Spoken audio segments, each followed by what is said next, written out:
Taksi sürücülərinə qadağa. Bu avtomobillərlə xidmət göstərilməsinə icazə verilməyəcək.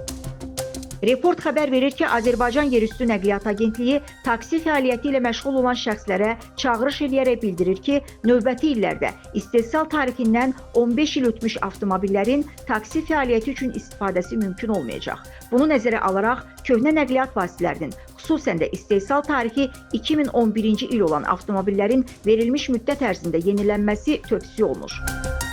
Kvotanın tətbiqindən sonra qiymətlərin artacağı, sürücülərin iş yerlərini itirəcəyi ilə bağlı yayılan məlumatlar yanlışdır. Hazırda taksi fəaliyyəti üçün 35 min aktiv icazə mövcuddur. Gün ərzində isə bunlardan yalnız 22 min, 23 min taksi minik avtomobili xidmətə çıxır. Yəni, kvotanın 25 min təyin edilməsi bazara təsir eləməyəcək və taksi çatışmazlığı baş verməyəcək. Əksinə, peşəkar əmək və xidmət bazarı formalaşacaq və əhaliyə göstərilən taksi xidmətinin keyfiyyəti daha da yüksələcək. Taksi sahəsində təxminən 1 il əvvəl islahatlar başlayanda da cəmiyyətdə müəyyən narahatlıqlar var idi, lakin nəticə göz qabağındadır. İslahatların birinci mərhələsində taksi parkının yenilənməsi, uçotun, nizamlı fəaliyyətin və nəzarət mexanizminin qurulması, sürücülərin təlimlərə cəlb edilməsi istiqamətində atılan addımlar ciddi keyfiyyət artımını təmin elədi deyə aynadan bildirilir.